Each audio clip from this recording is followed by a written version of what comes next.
to the last 10. I ran away with my life, fast forward, never turn back again. It's kind of funny that the more we pass time, the more we need to set the rewind. And 19 was the year I had to leave you, but now I'm seeing all the signs. Is this really happening? I can't believe it's true. I'm just as surprised as you. Is this really happening? I can't be too sure, but one day I'll be yours again.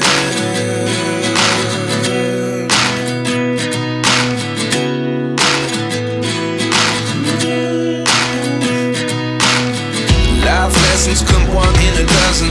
The other 11 give something from. Right now, Zionfelix is in Belgium, and then when I got here, my own girl, Kuni, told me about the story of my brother standing here by me, Charlie. In fact, he has a very inspiring story, so I decided to come all the way to wherever he is to have this conversation with him. The name hasn't changed. On all social media platforms, it still remains Zionfelix. If you go on TikTok, @Zionfelix, same thing on Twitter, Facebook, it's Zionfelix 18 minutes. Don't forget to subscribe to this channel. Charlie. My guy. Good. Love, morning. my guy. How are you doing? I'm alright. Yeah. Appreciate you. Yeah. That you came all the way ahead to Yeah. talk to me. Thanks for also agreeing to talk to me. No problem. What do you do here? I'm actually a social worker. Okay. What does that mean? I'm actually guiding the youth to stay on the right path, because we live in a cruel world, man. Streets, drugs, criminality and stuff like that. So I'm trying to keep them away from that. Okay. And I'm not alone. I have my brothers that helps me out. Okay. That's also my job, actually. Okay, and for how long have you been doing this? I'm actually doing it now 8 years, I think. 8 years. Yeah. Is it a private job or? It started as a job without payment. Actually, I just did it just to do it because of my past. Okay. It started off like that, but through my friend, it became a job, a real full-time job. Yeah. Oh, okay. Okay. So, put together by yourself, or it is somebody's company? Actually, how am I say this? Where we are right now is a football team. We're on the field, City Pirates. We went to a dream. We went to the boss and we were like, yo, we have a dream about starting a studio, a music studio, so we can have the youth come here. And he was like, yo, I believe in your dream. I'm gonna give you a studio and y'all do your thing. So the studio is a part, but my job is actually a company, City Pirates. Okay. Yeah. Okay. Have you been a bad boy here in Belgium before? Yeah, I was born a bad boy. You're born a bad boy. Yeah. How do you explain that? I was born a bad boy. What do I mean by that? Like, when I say bad, you could look at bad in a different way. I was born in a bad situation, which made me a bad boy. Okay. I'm from Congo. I was born in Congo. Okay. I came to Belgium, war situations and stuff like that. Like every African almost, we come to Europe for a better place, better environment. Yeah. But me being me, I didn't respect my parents. I didn't listen to the teachers and stuff like that. So I was really... Back in Congo or here in Belgium? Here in Belgium. Okay. I came here when I was 2 years old. Okay. So you didn't see anything in Congo? Yeah, sort of. Actually, I do. I remember one thing. At age 2? At the age 2. Wow. I remember going under the bed while I'm hearing bullets. Yeah. Wow. I do. So I don't think it's about an age, because my son is 10. He remembers stuff when he was 3, for example. Okay. So I think you can remember stuff. Okay. But that's the only thing I remember. I came to Belgium, bad boy.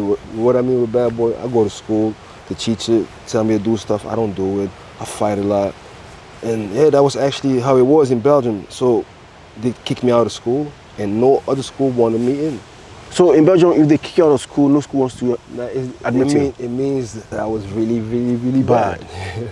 I was, I ain't gonna lie to you. Were you fighting teachers? Actually, what the problem was with the teachers, it wasn't like I was fighting them. I had like, I'm tall, I've been tall since I had like a little crew, people. In school? I'm talking about elementary school.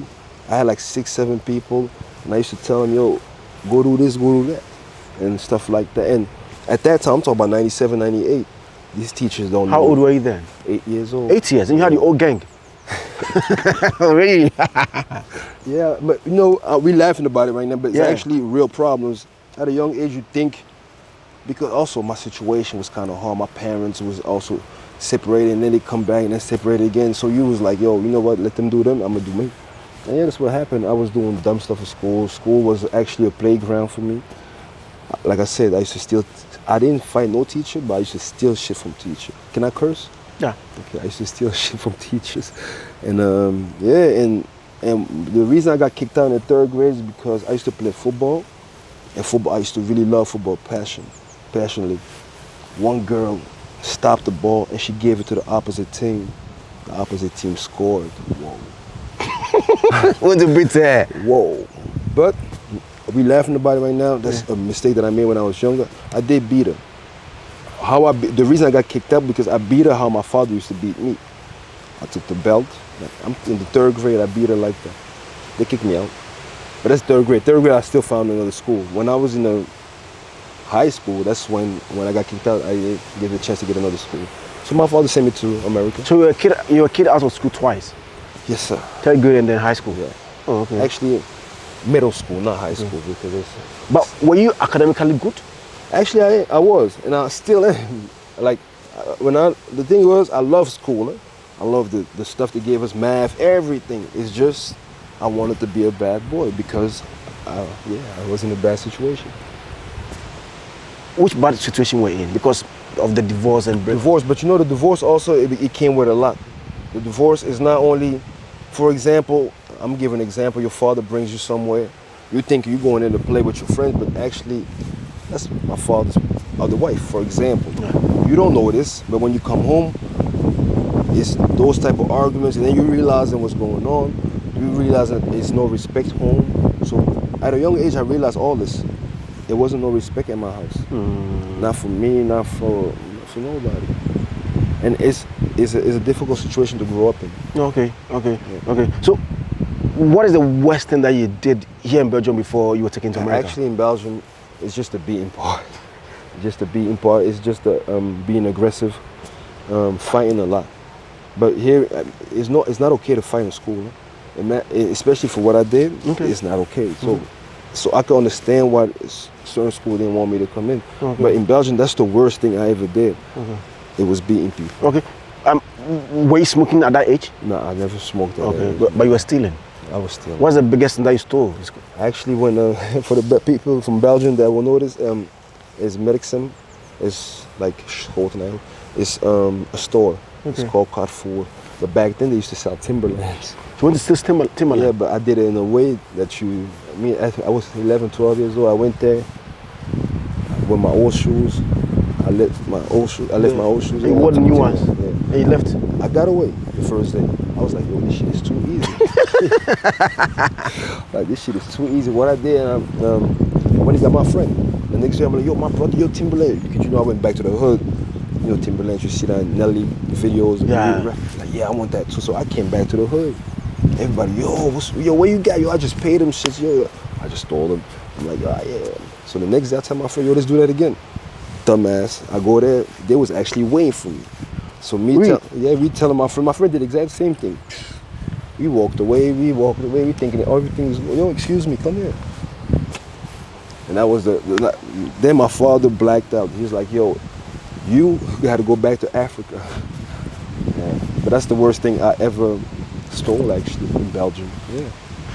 I'm here speaking to Charlie, who resides here in Belgium, but originally a Congolese, telling us a story. In fact, since I came here, I've heard a lot about him, so I decided to come have a chat with him for all of us to learn one or two from it, especially the youth who live in abroad. I mean, I hear a lot of things happening here. Because I hear that, in this part of the world, you can't really regulate a child in school. You can't beat him. You can't you can't punish him as probably is done back in Africa.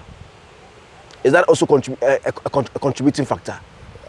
Actually, personally, I think everybody gotta raise the kids how they want to raise them. Yeah. If you feel like you have to beat your kids, it's on you. But the person going to report you. If the only person that can report you is your kid. Yeah. If your kid reports you, that means the relationship between you and your kid is not even parent anymore, because your kid is maybe scared of you.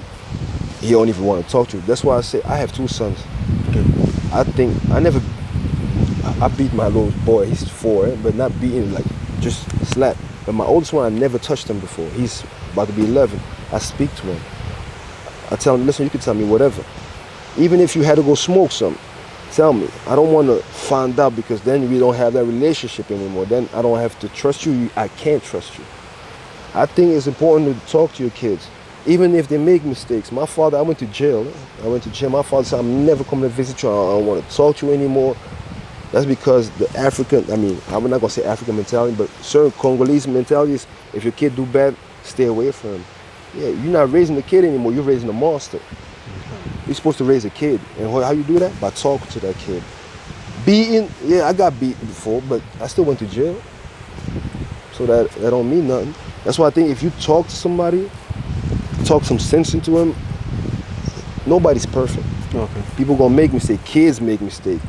Adults make mistakes. Yeah. So, yeah. I'll be back after the break. When I come, I'll continue my conversation here in Belgium with Charlie. When I come, we fly all the way to United States of America, and that is where things got worse. He was arrested, put behind bars, came back and changed into a good person, and now he's using his life story to talk to others for them not to also make same mistakes. My name is Zionfelix, here in Belgium.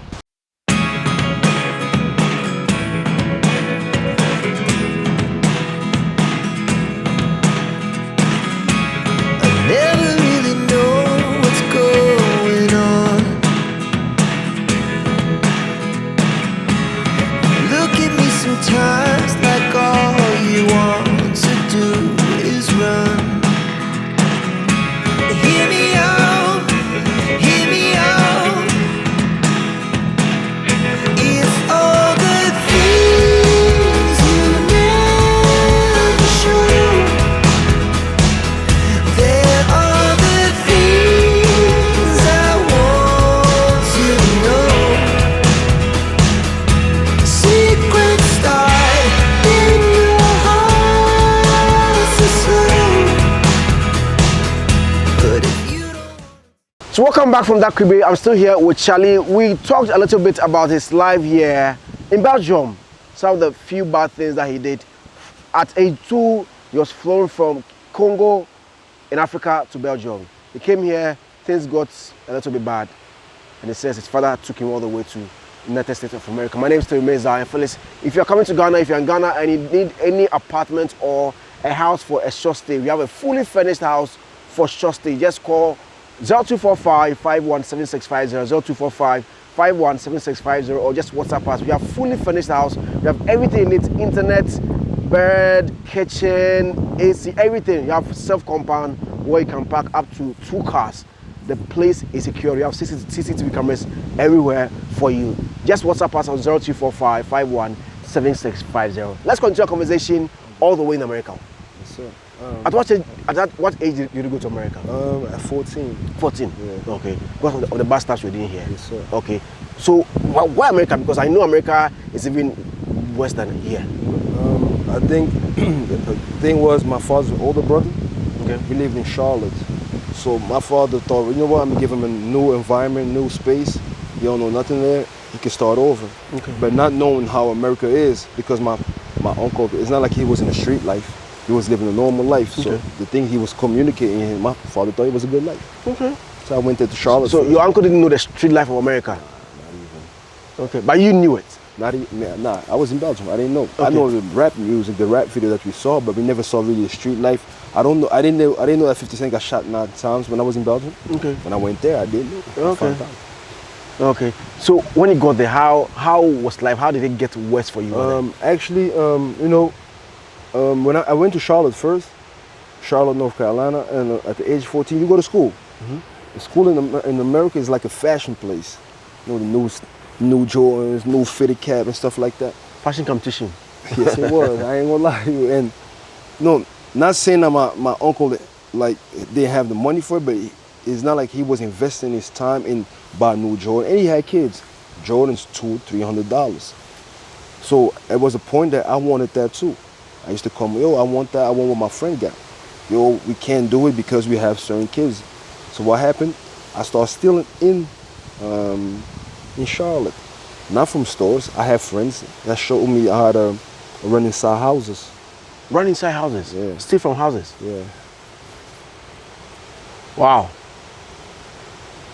So you weren't afraid of those things? The thing was, I think it's something about me, even today, like, yeah, I just like go for stuff. If I want something, I go for it. And one thing I also got to mention before I tell you about the stealing stuff, it brought problems home. Arguments. I used to get beaten home because of the things I actually wanted, because I wanted it my way. And it was days, for example, if they don't buy me stuff or if they don't do stuff for me, what I do is I don't eat. You just go hungry for them to buy for you. Man, fuck that, bro. I used to curse and I used to get spanked for that. But they was actually doing right, but I thought they was doing wrong. So it was a time one time I opened the closet and I saw $100 in it. I took it. I went and bought some Jordans. Not the best Jordans, I bought some. And ironically, I think 2 days later, they're like, yo, where's that $100? Yeah. Where did you get the shoes from? I didn't steal, I got it from a friend. Which friend? Friend told, yeah, I gave him. So they didn't believe it. They didn't believe it, but they couldn't prove it neither. But it was building up, it's building up. One day they beat me so bad, I just took my jacket, I put maybe the few things I had, and I left. My uncle, I had to go to work, he didn't see me leave, it was late. I left, and I probably spent 2 weeks on the streets. But like every day I was going to a friend, but I couldn't sleep there. I was sleeping in the streets. You sleep on the streets? Yeah, in the cold? April, summer. April. It's not really cold. So what were you eating? How were you eating? Eating was not a problem because, you could have a little $50 here and there from what you stole here and there. You laugh, but it's true. But after a while, it really, once you don't shower every day, okay, and the money that you have, you run out of it. So one of my friends told me, listen, you gotta start running the houses. And shit you get there, you could sell and you have more money. We start doing that. But we started doing it in Charlotte. The cops came to my uncle's house. Actually because they knew I was living there. They're like, yo, where is he at? But I ain't been there 2 weeks, so they didn't know where I was at, but they heard that I was doing criminality stuff. So yeah, it started to build up. So my friend decided, let's go to New York. I have a sister that lives there. I don't know nothing. I just said, yeah, let's go. I told you, if I want something, we're just gonna do it. I got on a Greyhound bus. Where's the Greyhound bus? Greyhound bus is a bus that takes you all over the United States. Bro, I never been to New York. I never knew how New York was. I remember I was on a bus and they asked me, yo, where you going? I said, I'm going to New York. They said, where in New York? I said, I'm going to New York, bro. I don't know where. They was expecting Brooklyn, Manhattan, Queens. I said, I don't know, I'm going to New York. I arrived there, my friend's sister came and picked me up. She was like 21 at that time, I was like 14. She picked me up, she had 2 kids, I remember that too. Shout out to Shonda, man. Because it's an English interview, I'm gonna show this. Shout out to her. But she picked me up. I went to her house. What I didn't know, Shonda was a big drug dealer. Not big drug dealer, but she was selling drugs. The lady? Yeah, Shonda. Shout out to Shonda. She's the first lady, she's the first person that really showed me how to do this drug shit. I'm not proud of it at all, not even her, but it's just when I think about it, she is a lady that showed me how to do this shit. She like, yo, but she didn't show me right away. I came there and she was like, yo, you gonna go to school? You gonna do all this?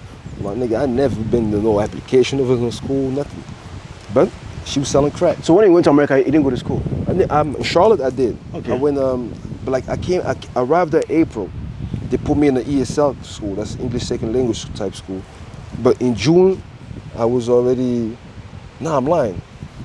April, I went to school, Northridge Middle School, and they put me in ESL, and they wanted to put me in high school, but because I left, I never went to high school. I just did Northridge Middle School. Okay. And then I went to New York. I tried to go to Boys and Girls, but I couldn't because I don't have no papers. Okay. And she was trying to adopt me also, so she could get some social security. Okay. And stuff. But anyway, she got caught. For the drugs? She got caught. They ran in inside the house. She got caught. They took away her 2 kids. But because I wasn't her kid, they was trying to take me also away because I was a minor, but they couldn't take me away because no papers. So they put me in a shelter, Covenant House in Manhattan somewhere. I ran away. From the cover house. Yeah. No, let's go back to you get yourself into the sales of drugs. I mean, how did she tell you? How did she teach you? How did you get yourself into that? Honestly, after a while, you want some too. I did not drugs or you want to buy stuff because actually she was taking care of me. I was living with her, with her 2 kids, and sometimes her brother. And it's like the curious guy in me, boy in me, wanted to know what does she do, bro. Until she told me, I never knew what drugs was, not even weed. I never knew what drug was in my life. When she showed me some white shit, I didn't even know what that was, bro. She showed me how she was making it, everything. The only thing I could tell you what it was related to is fufu. When Congolese fufu, I don't know how y'all make it. You put water, you put fufu in, you talk. Yeah. That's how she showed me doing this shit. But anyway, she showed me doing it, blah, blah, blah. She got arrested maybe like 2 months after I was living there. And actually I got the habit, I kept doing it. Kept doing it? But after I ran away from the covenant house, I kept doing it because I met a girl that lived in Brooklyn. I moved with her and her mom's, and I was doing it there. Did the parents know that you were doing that? The parent was a crackhead herself. So how long did you do that? Actually, also, but yo, I'm not proud of everything I'm saying. Yeah. I gotta make sure I tell you that. The thing is, in New York is so big. If you're in a project where there's 100 people living there, 75 people are selling drugs, just to make a little, show you what I mean. So me, I will be 76. So I was thinking like, what am I doing? I'm not making no type of money. So me and my friend decided to rob. Okay. Started to do robberies. And yeah, we was doing jewelry stores and stuff like that. And yeah, I went from the drug thing. So I could say I did the drug thing like for maybe a year. Okay. But were you also taking it? Were you taking the drug? I never took nothing white in my life. Okay. Nothing white. If it wasn't green, I wasn't trying to see it. Okay. I mean, So it was only green that you were taking? Yeah, and who introduced you to that? A friend. At what age? 14. So like everything like started from when you got to America?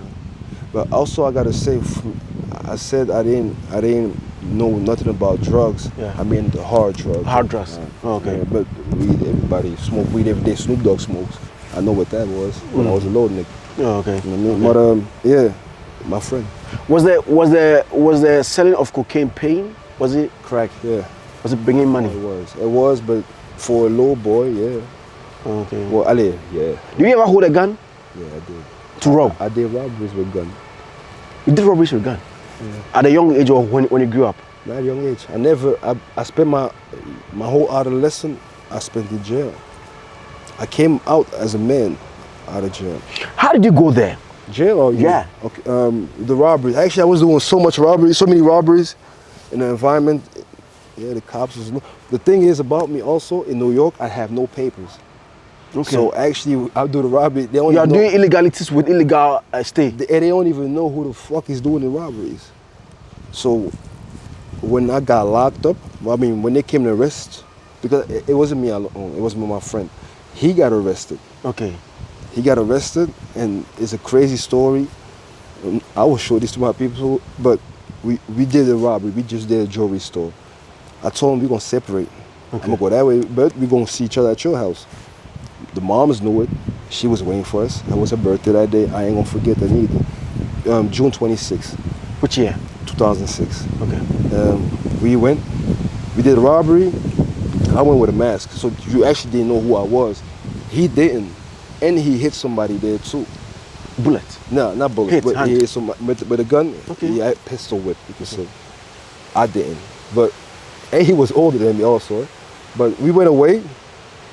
But from what I heard later on, while we was going away, he went to a school, and he had gave some to a boy or something like that. And that boy, later on when the cops came, they went to that school, they asked, and the boy told them the name of my co-defendant. Okay. So we in this crib, we in the house now, chilling. But I wanted to leave, and I said, yo, I'm about to leave. I remember that when the mom said it's my birthday, let's smoke some weed. I was smoking with the moms in my partner. Bro, I lived in Bushwick projects. It's only blacks, Hispanics, nothing else. I swear to God. somebody's knocking on the door. I go and look through the peephole, I see a white dude. I'm like, bro, ain't no funky white dude here. So something told me that's the cops. It's not my crib, so I just go back. I sit down, I'm like, yo, somebody at the door. The moms go, she opens the door, and the person say, I'm looking for Jamal Batts. That's my friend's name. Oh, my heart. She like, yeah, that's my son, what's up? Yeah, we would like to take him with us. Because he was 18, he was at a minor, so they wasn't supposed to tell her what's going on because he's 18. And okay, he goes, the door closed. I'm like, oh. You are safe. That's what I thought, but no, I'm gonna say this, I'm not proud again, but I took the gun that we had, I threw it out the window, and I called Shantae. Shout out to Shantae, by the way, because she helped me that day. I would've got more time if she wouldn't do that. But she took the gun, and she gave it to somebody, and blah, blah, blah. So the gun disappeared. While he's in the hallway, they're talking to him. They knock on the door again. For you? This time for me. But mind you, I'm illegal. I don't have paper there. There's no way that they know my name unless you tell them my name. Yeah. So yeah, Charlie, we would like to take you with us also. Just to question. The mom said, well, but y'all just wanted my son. Why him? No, just to question him, and then you could come pick him up later on. I don't have paper. She's not my mom, so she cannot pick me up. So they already knew what was going on. But I didn't know my co-defendant snitched. I'm 16 at that time. Anyway, I get in the car with the cops. They didn't put me in cuffs. They put him in cuffs. Because he's 18. He's 18. So I go, but you gotta understand, it's in the summer. Everybody's out there, and everybody knew what I was doing. So it was, at that moment, I thought that shit was cool. I'm like, yeah, I'm walking like a neighborhood star, man. What's up? Bro, I get in the car, I'm in the back. There's a cop next to me, there's two cops there. We driving, I know where we drive. We drive to the precinct, to the jail thing. But while we driving, imagine that's the store where we just finished robbing. They stopped right in front of the store.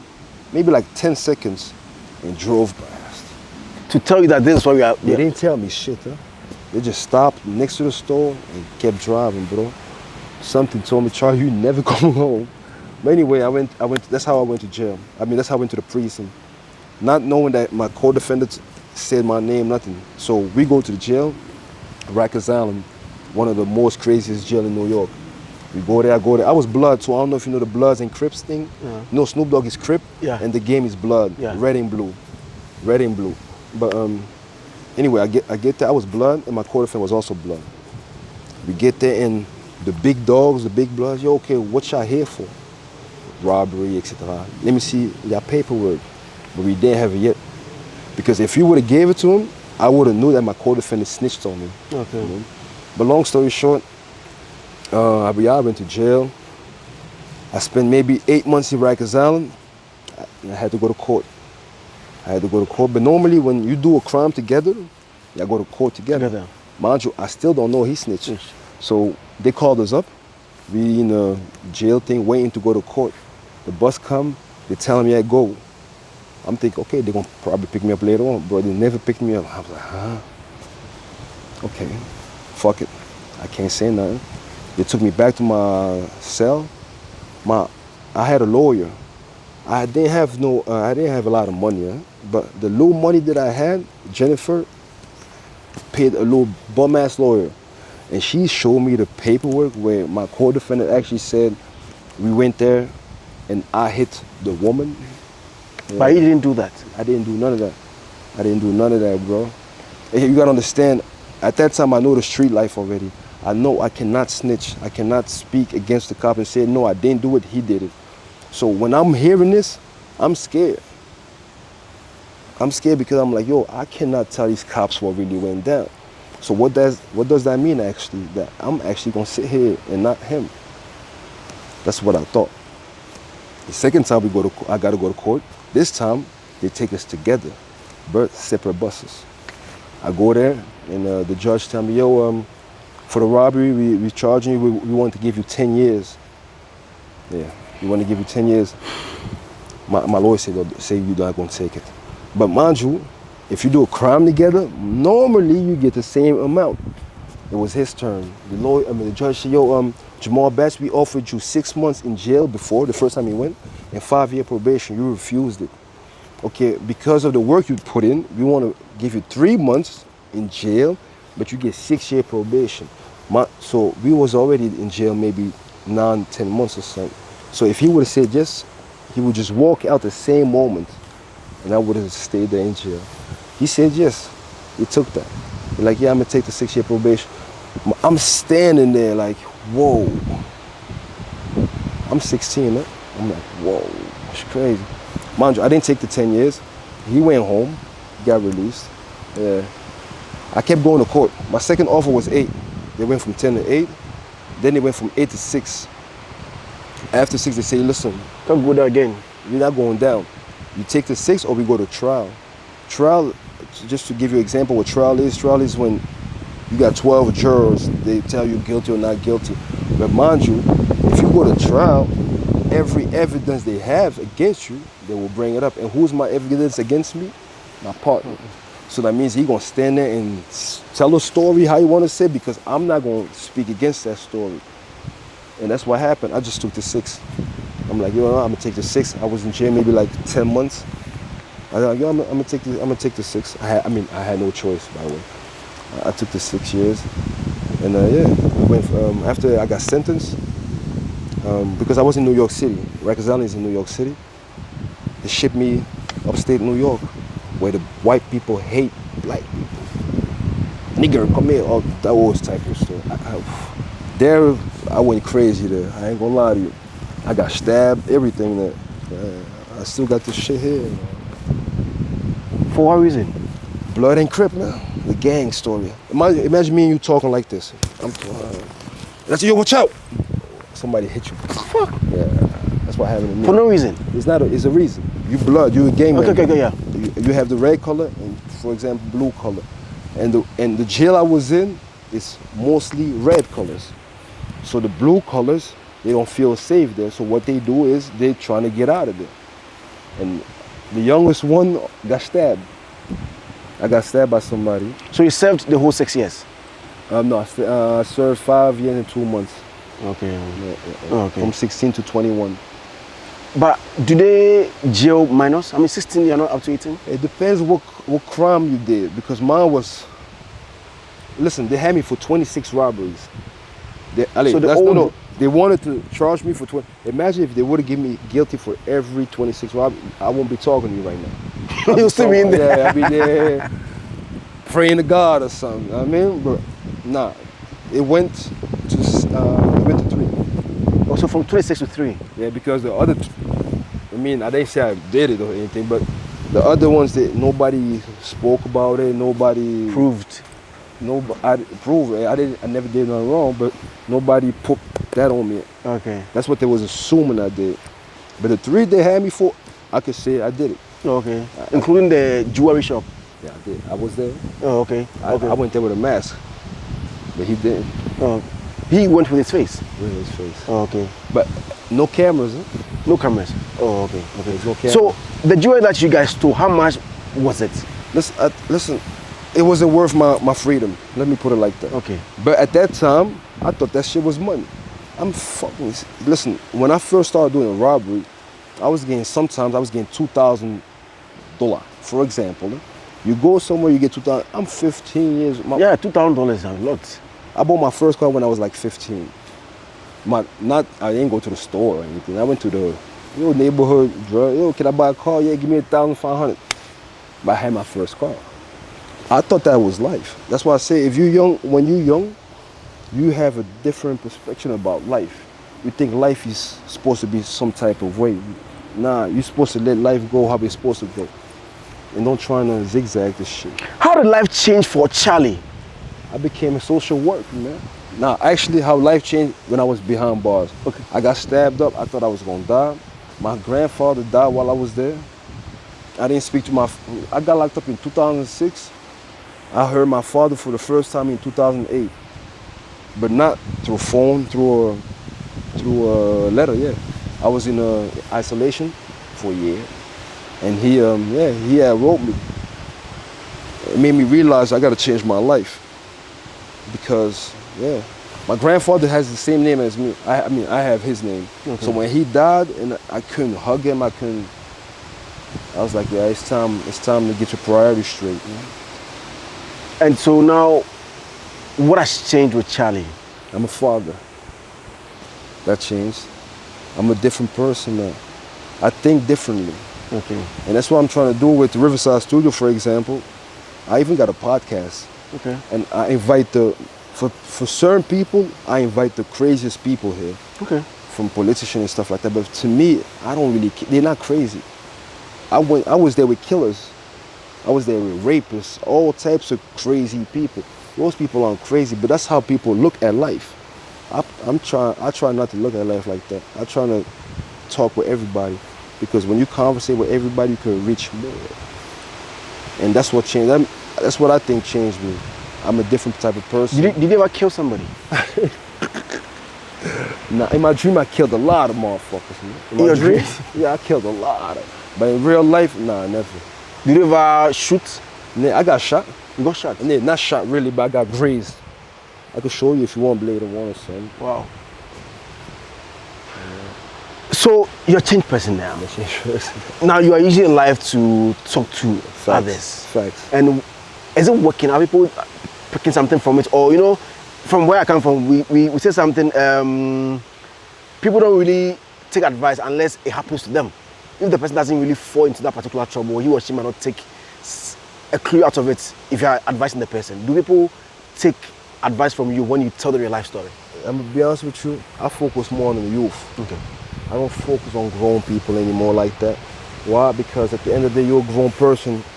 I don't want to give the space for you to say, yeah, but I don't want to. The youth, you just got to tell your story. Yeah. You tell them your story and tell them, yo, you have the chance to go to the same way, and you have the chance of not making it out. It's easy to go to jail, but it's difficult to come out. And that's why you can tell that to the youth. You could scare him like that, for example. A grown ass man. On a scale of 10, how bad were you before you changed? 12. 12. Charlie, the guy was beyond bad. He was beyond bad. I mean, listen, you gotta understand one thing. I survived. I'm not proud to say this, but I survived Rikers Island. I survived Comstock, Attica, Clinton, Wyoming, Green Correctional Facility. What else? I forgot the other jail. But I went to 7 different prisons. 7 different prisons? In New York. 7 different prisons. You just don't leave like that. Because I thought being bad was cool. Bro, I was bad. If you ever go to, I was gonna say if you ever go to jail in New York, you're never gonna go to jail. But it was a time, like, if you heard the name French, you could be, I'm gonna give an example, I'm gonna use countries. Imagine Ghana is a jail, and Nigeria is a jail. In Ghana, you say French, you be like, yo, I know French. That's that dude from Congo, he speak French. That young boy was crazy. You go to Nigeria, you hear the same shit. Because I thought it was cool, so I was trying to prove myself every time. Wow. Yeah. That's why I got stabbed up. Also, Pride Karma came up to me. I got beat up so bad in jail one time. My nose is, right? If you look, my nose is like, Yeah. It goes to the side. Like the correctional officer beat me up so bad because they was like, yo, this young boy is crazy. Yeah. But I changed. I'm calm now. I think before I act. That's what you're supposed to do, man. Thank you very much for your story. Thank you very much. Love. Your social media handles and YouTube platform, the podcast. Talks with Charlie. Talks with Charlie. Charlie is CHARLY, not IE. Okay. My podcast is the same name. My YouTube is the same name. And don't forget Riverside Studio. That's the studio where we're at right now. Okay. And that's very important. And shout out to Miss Queenie about it also. Okay. So that's Charlie. Just follow him on all socials. Listen to his podcast, Talk with Charlie. In fact, he has a very nice story. A story that I think all of us can learn something from it. A story that your child, your son, your daughter, your niece can also learn something from it. Especially he is in this part of the world, because Charlie here the Freedom Day. Freedom Day plenty, but if you don't take care, you go behind bars. Spend almost all your life over there, and Charlie, life will go behind you. My name is Zionfelix, and Charlie. Yeah. Thank you. My guy, love. Bye-bye. Olu, hey, nah. Me come in for a hole. Hey, who come from? Now, what's me, Aduma? Na say Grace get fitia da woman take say Vivian young one be. We know. Aye, say the general switch the bay. Na my sister say, I won't want to hear mama. Mimi secret and I wouldn't know. I want to I only create na tell Tobo. Uko 2 na 3 days about come town. I'm a man who make catch up. Because a nice husband. Just there, Yaruba no why and down. But you can look over. I know better no. Yes, catch and win. The great gift ever. New Achimota petroleum one hour. 1 year. A drone baby. Hey, stroke man. And then me Obeti. Let's give it back Greenwich. A drobia, a caddy.